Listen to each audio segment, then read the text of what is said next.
Bonsoir et bienvenue dans votre émission Passion Verte. Nous émettons aujourd'hui depuis Kindia.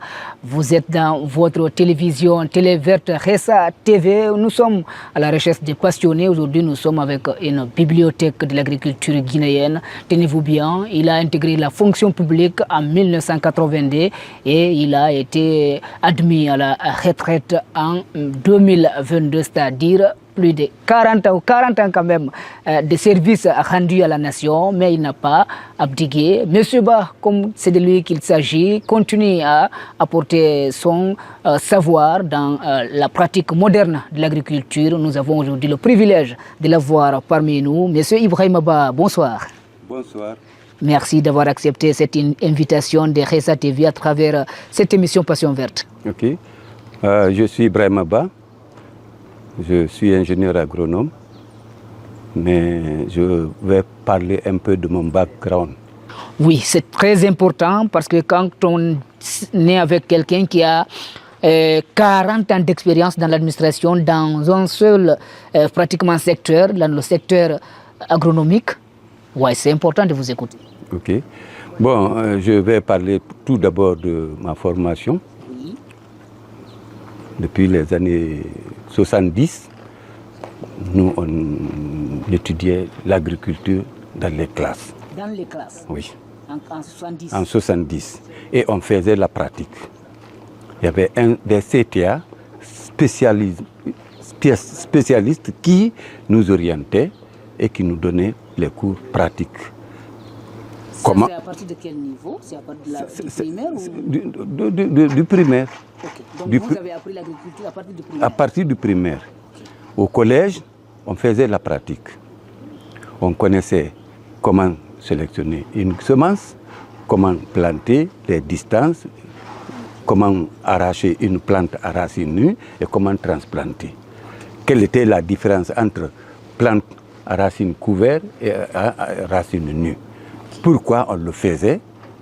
On nous a appris ça. Dès le bas âge? Dès le bas âge. Okay. Bon, de 70 jusqu'en 77, quand j'ai fait le baccalauréat en 76, après mon admission, on m'a orienté dans une faculté d'agronomie. Encore? Encore. On a repris le poisson pour le mettre dans l'eau. Donc cela m'a permis, d'approfondir mes connaissances théoriques et pratiques. Au niveau de la faculté premier degré, on le disait ainsi, on pouvait nous dispenser plus de 18 matières. Par an. 18 matières. 18 matières. Tout est lié à l'agriculture. Tout est lié à l'agriculture. Je peux citer certaines matières, notamment l'agriculture spéciale, l'agriculture générale, la botanique, la zoologie, la géologie, la statistique, la météorologie, ainsi de suite, ainsi de suite. Tout ce qui est en lien avec tout ce qui est lié au sol et à la nature. Ça, c'est l'étape premier degré. Quand on est venu à l'université, la suite de l'université au deuxième degré, on nous a dispensé également phytopathologie, spéciale et générale, entomologie, botanique encore, géologie encore, génétique appliquée, et labo. Ça c'est où? C'est à Farana? Ça c'est à Foulaya. À l'institut de recherche, à l'institut agro-zootechnique de Foulaya. Okay. Et là-bas, ça nous a permis de connaître beaucoup d'autres choses. C'est ce qui fait que, comparativement à ceux qui sortent maintenant, nous, on était généralistes. On pouvait faire la botanique, on pouvait faire la protection des végétaux, on pouvait faire l'agrochimie, on pouvait faire la pédologie, on pouvait faire l'agriculture générale et spéciale. Vous voulez dire maintenant c'est allégé ou bien c'est simplifié? Non, actuellement c'est simplifié. Okay. Bon, actuellement, si vous voyez... Pas assez d'efforts fournis par l'étudiant. Bon, je ne dis pas qu'ils ne font pas d'efforts, mais quand même, nous, on était généralistes. Ça nous a permis, sur le terrain, comme dans les rencontres nationales ou internationale de parler de tout dans le cadre de la recherche agronomique. Donc, vers les années 88, ou 82 d'abord. 82, je vais parler de 82. L'année de votre année. Voilà.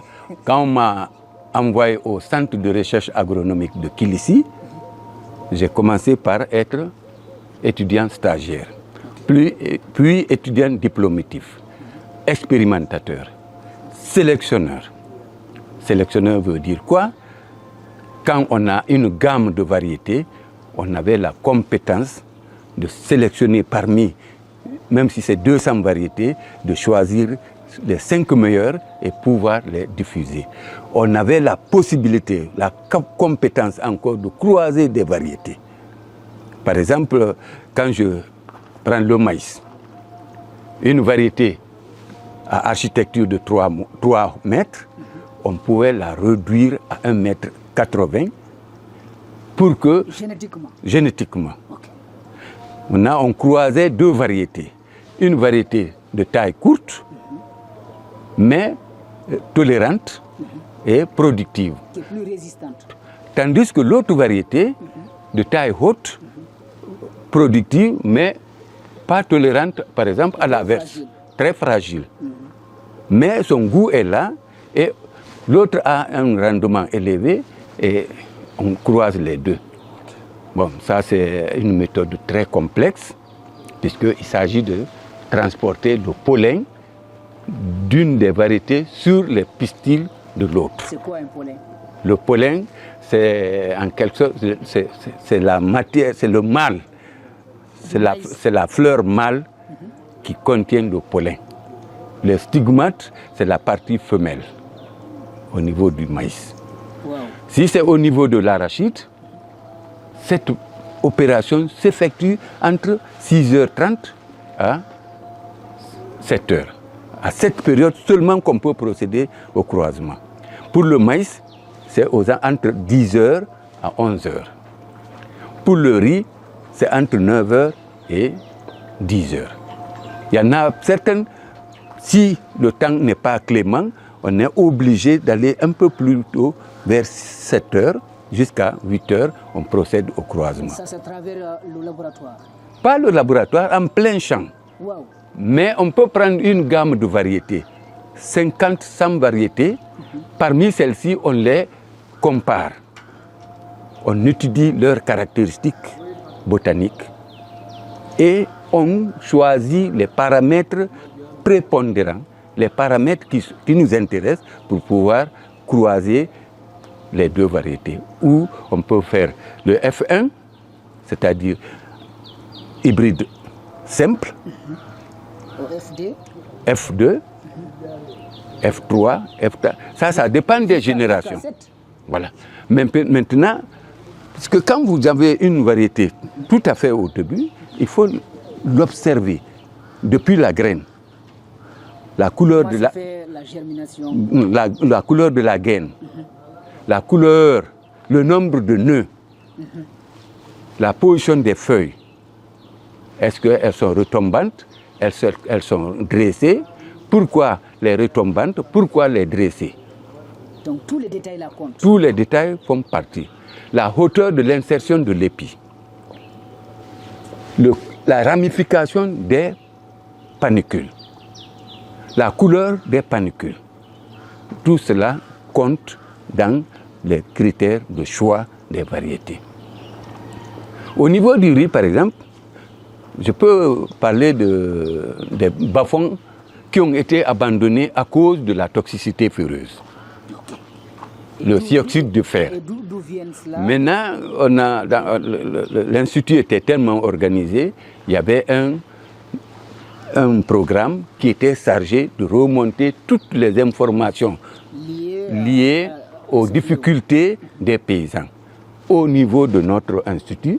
Et en fonction de ça, nous créons les variétés pour trouver solution aux problèmes des paysans.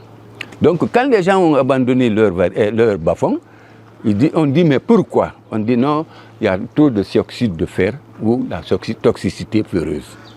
Vous savez, les bas-fonds sont en bas des montagnes. Donc toutes les eaux déversent. Et il y a une... élevée. Voilà, donc quand l'eau est retenue, il y a une phyto... Bon, comment je vais appeler ça? Il y a une réaction qui se produit dans le sol. Et cette production a ses effets, se manifeste sur la couleur de l'eau. Donc, quand on a créé des variétés, on a testé, et parmi celles-ci, la CK73 s'est comportée la meilleure. Okay. Et cette variété CK73, oui, elle a résisté. Elle a résisté et ensuite, on a transféré ça en milieu paysan dans plusieurs sites. Puisqu'il ne s'agit pas de trouver la solution d'un seul point. Il faut choisir, chercher la solution dans plusieurs milieux. Cas par cas et puis voilà. du général au particulier. Voilà. Et maintenant, cette variété a été retenue comme variété témoin au niveau de la sous-région. Vous l'aurez compris, nous sommes avec l'expert agronome, vous le savez, je vais le confirmer ici, et ça risque de me tromper, nous avons en face de nous un doyen qui n'a pas connu ce qu'on appelle le chômage, c'est cela? Pas du tout. Bon, ces variétés, à chaque fois qu'on crée des variétés, on fait les unités d'expérimentation paysanne. Mais avant de faire les unités d'expérimentation paysanne, on envoie ces semences dans les différents centres de recherche. Si c'est 10, si c'est 8, on les teste là-bas d'abord. Et ces centres-là sont à Baré, à Pita, à Bordeaux, à Cancan, à Sérédou, en Guinée forestière. Donc, parmi ces variétés... Tous ces centres-là sont toujours opérationnels. Opérationnels. Parmi les 7 ou 8 qu'on a envoyés, on cherche à savoir est-ce que 2 ou 3 résistent ou s'adaptent. Et quand on a vérifié ça, il remonte l'information. Parallèlement, nous aussi, on met les mêmes variétés dans les conditions de test. Quand ils envoient, Bordeaux peut dire par exemple, le numéro 1 a donné un bon résultat. Quand Sérédou dit, non, nous c'est le numéro 3. Non, Bahreïn dit, non, nous c'est le numéro 2. Maintenant, nous, à Kilissi, on dit, non, effectivement c'est le numéro 2. Maintenant, on les teste encore, reconduit. Parmi les 5 ou 6, on a eu 3. Parmi les 3, on dit, il faut choisir 2.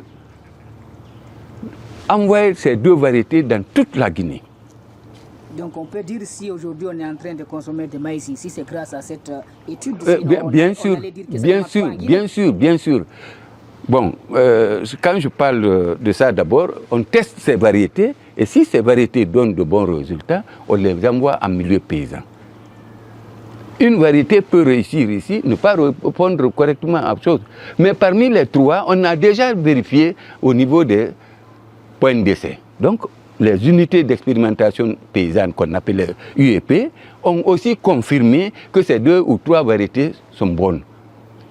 Donc, quand on fait ça, on diffuse. C'est ce qui fait qu'aujourd'hui, je peux aller partout en Guinée et que je trouve mes traces. Ça, et vous êtes fier de ça? Je suis fier de cela. Et nous avons l'honneur de vous avoir. Et c'est pourquoi, nous sommes fiers de vous. De nos jours, le centre où j'ai fait ma formation, où j'ai fait mon temps, on a créé 40 variétés de riz. 40 variétés de riz. 20 variétés de maïs. Okay. Une quinzaine de variétés d'arachide. Créées ici, à travers la collaboration guinéo-coréenne. Okay. Puisque le centre dont je parle est le fruit de la coopération guinéo-coréenne. C'est au cours d'une réunion des pays non alignés que le président Kim Il-sung a offert 2 centres à l'Afrique. Un centre en Guinée pour l'Afrique occidentale et un autre centre pour l'Afrique de l'Est. Ce qui veut dire tous les étudiants africains en principe, étaient orientés ici en Guinée. Non, c'était l'objectif du don. Mais malheureusement, cela n'a pas été le cas. Mais quand même, certains pays venaient faire des rencontres en Guinée ici. Et toute la sous-région nos variétés ont été envoyées et testées. Je peux vous dire, en 2022-23, plus de 5000 hectares étaient couverts avec la variété CK90. Et ici en Guinée? Non, au Congo-Brazzaville. Okay. Congo-Brazzaville. Okay. L'expérience guinéenne a prévalu là-bas. Okay. Donc, les variétés de CK, quand on parle de CK, ça c'est Centre Kilissi. Maintenant, il y a un symbole qui accompagne. Ok, CK c'est Centre Kilissi. Centre Kilissi. Maintenant, Centre Kilissi de Kindia, pour ceux qui ne connaissent pas. Voilà. Maintenant, AK, ça c'est Arachide Kilissi. Ok. K, c'est Kilissi simple, ça c'est le maïs. Okay. Donc, toutes ces variétés ont été diffusées dans ces pays, identifiées, étiquetées, envoyées, même enregistrées, cataloguées même. La Guinée a le brevet de tout ça? Bien sûr, bien sûr, bien sûr. Donc, avec ces études, on a pu aller dans plusieurs pays, notamment en Côte d'Ivoire, au Bénin, au Nigeria, ainsi de suite, ainsi de suite. Vous imaginez au Ghana? Bien sûr, c'est juste pour échanger avec nos partenaires. On vous sollicite pour aller... Non, c'est l'État qui nous envoie. Okay. C'est l'État qui nous envoie. S'il y a des rencontres internationales, dans le cadre de la recherche agronomique, quelques seniors sont identifiés et vont assister à la réunion. Donc, l'étudiant brillant que vous avez été et que vous avez été employé, on vous a observé. Bon, je ne dirais pas que j'étais brillant. Je ne dirais pas que j'étais brillant, mais quand même, ça m'a permis. Ma petite expérience m'a permis d'aller approfondir ma formation. C'est là-bas où je suis allé faire 9 mois en Inde, où j'ai visité l'un des instituts internationaux, parmi les 13 du monde. Parmi les 13 meilleurs instituts agronomiques du monde. J'ai fréquenté la DRAOU et l'ICRISAT. Et je suis allé aussi à l'ITA. Okay. Bon, l'ITA se trouve au Nigeria, c'est Institut international de culture tropicale. ADRAOU, c'est Africa Rice actuellement qu'on dit, riz africain. Maintenant, ICRISAT, c'est dans la zone semi-aride. Donc là-bas, je suis allé pour ma formation. Personnelle? Oui. Ou bien c'est l'État qui m'a envoyé pour l'amélioration variétale. C'est là-bas où j'ai vu le chromosome. Je peux dire, pas plus de 10 personnes en Guinée qui ont vu le chromosome dans un laboratoire. Mais je l'ai vu. Je suis fier de cela. J'ai vu. L'État guinéen a contribué à votre formation. Bien sûr, je suis. Il vous a aussi exploité. Bon, pas exploité. Voilà, c'était ma passion. C'était c'est fonction de ma passion. J'ai eu la chance de visiter l'un des plus grands laboratoires où on peut conserver une semence pendant 100 ans sans que la semence ne perde son pouvoir germinatif. Et ça, c'est où? Ça, c'est toujours en Inde, à l'ICRISAT. Parmi 70, pas plus de 10 personnes qui ont eu accès à ce laboratoire. On pouvait trouver moins 40 degrés. Et il y a des appareils spéciaux ou des emballages spéciaux dans lesquels on mettait ces semences. Mais quand tu ouvres, tu trouves que la température est constante et la graine reste toujours indemne. On ne dirait pas que la glace pouvait atteindre 1 mètre, 1,50 mètre. Mais dedans, il y a un petit caveau où il y a les graines. Qui stabilise tout. On peut trouver jusqu'à 1000 espèces dans ce laboratoire. Donc, j'ai eu cette chance. Donc, franchement, quand je dis merci... En fin 88? Oui, en fin 88. Après mon retour, j'ai continué à travailler au niveau du centre de recherche. Après ça, de Kilisi. Après ça, je suis allé à l'ITA. J'ai visité le laboratoire de là-bas aussi. On m'a appris comment aussi manipuler le maïs. Et vous avez enseigné? Bon, je suis enseignant puisque les étudiants sortant des écoles professionnelles ou de l'université de Farana viennent, ils font des stages avec nous. Stage pratique. Stages pratiques et même théoriques. Okay. Donc je peux dire que j'ai enseigné. Deuxièmement, j'ai enseigné puisque en milieu paysan, on fait le transfert des technologies. Donc c'est une méthode d'enseignement aussi. Avec les projets de développement, on fait la formation des encadreurs et aussi des producteurs. Donc ça, c'est une fierté aussi. Donc c'est pourquoi je peux dire que je suis un formateur. Un formateur heureux, il faut le dire. Très heureux, oui. Très heureux. Alors, puisque quand je vais dans Koundara aujourd'hui, dans Gawal, dans Mali, ils vont dire oui, c'est M. Ba. C'est M. Ba. Même tous les vulgarisateurs me connaissent. C'est M. Ba qui est aussi utile comme ça. Bon, c'est que peut-être je le mérite. Sinon les bases. Bon, j'ai fait une enquête en Haute-Guinée ou dans le bassin arachidier de la Haute-Guinée, à Kouroussa, à Dabola, à Kankan, à Mandiana. Dans toutes les zones de production, je suis allé recenser, connaître leur superficie, connaître la quantité de production et comment ils conservent, tout. Donc, j'ai conduit, avec la collaboration de l'ITA, j'ai installé des essais à Bahreïn, j'ai installé des essais à Seredou et à Kindia. Alors, si vous vous référez à votre expérience riche, parce que vous êtes toujours en activité, comment vous allez définir l'agriculture guinéenne? Bon, tout d'abord, je dis que c'est une fierté pour moi de parler de cela, car le centre de Kilisi, je ne cesserai de le dire, a contribué au changement agraire en Guinée. Puisque la plupart des variétés cultivées en Guinée aujourd'hui, en maïs, en riz et en arachide, proviennent de Kilisi. Qu'on le reconnaisse ou non. C'est pourquoi je dis je donne chapeau à la coopération guinéo-coréenne. Mais est-ce que l'agriculture se porte bon, je dirais qu'il y a beaucoup d'avancées. On pouvait faire plus. On pouvait bien sûr faire plus.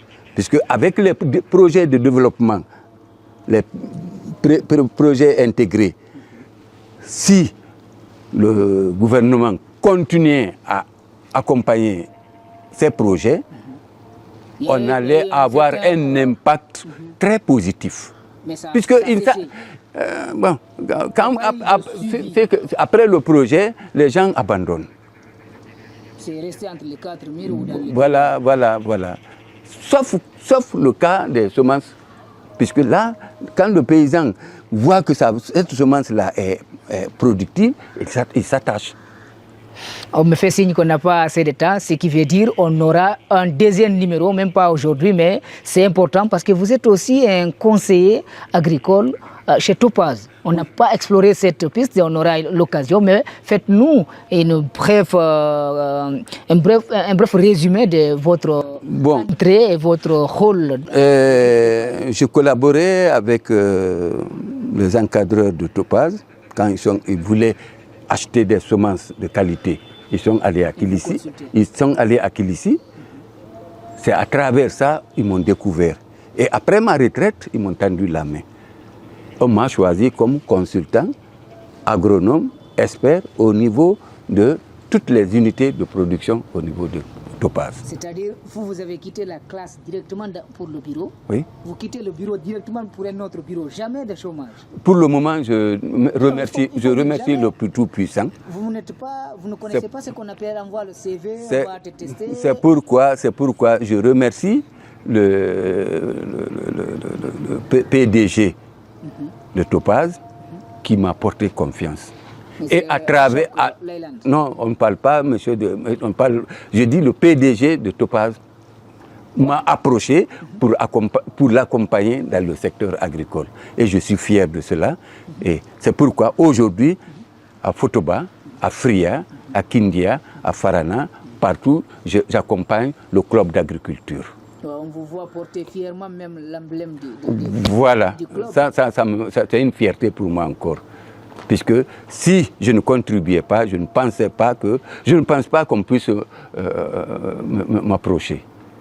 Ouais, et on a des amis qui développent des milliers de plans forestiers et on est en train de transférer ces plans-là pour pouvoir protéger l'environnement. Tel que mon ami Lilali Agrobusiness, voilà, qui a l'année passée qui a produit au moins 60 000 plants de plants forestiers et qu'on a distribué dans plusieurs zones dénudées, protéger les têtes de source, traiter les zones arides, mais aussi penser aux écoles pour que les enfants apprennent à planter et à protéger à travers graines de changement. Les enfants maintenant commencent à pratiquer eux-mêmes les planches, à faire des planches, à s'aimer et à produire quelque chose qui peut leur être utile. Vraiment, ça me fait une fierté. Et graines de changement, graines de changement, club d'agriculture, Khessa TV, je suis toujours avec vous et nuit et jour, je suis prêt à rendre le service tant que je suis en activité. Et ça, c'est rassurant. Nous allons revenir vers vous. Là, on nous fait signe qu'on n'a plus de temps pour continuer, mais rassurez-vous que nous n'allons pas vous lâcher comme ça. Nous allons revenir vers vous pour d'autres sujets d'actualité, notamment liés à l'agriculture, parce que c'est la télé verte. Vous, c'est votre télévision, comme tous les autres agriculteurs. Avec fierté, avec la main tendue, je suis prêt à vous accompagner partout où besoin sera, dans le cadre agronomique. Nous étions avec M. Ibrahim Ba, ingénieur agronome, à la réalisation Alassane Ba, la coordination Fatoumata Binta. Et je l'ai dit, Ba, il ne vole pas, c'est Alassane Diallo à la coordination, Fatoumata Binta, Tafsir Diallo. Moi, c'est Mamoudou Boulere Diallo. Nous allons vous retrouver très bientôt avec un autre passionné de l'agriculture sur votre télévision verte, Khessa TV. Au revoir.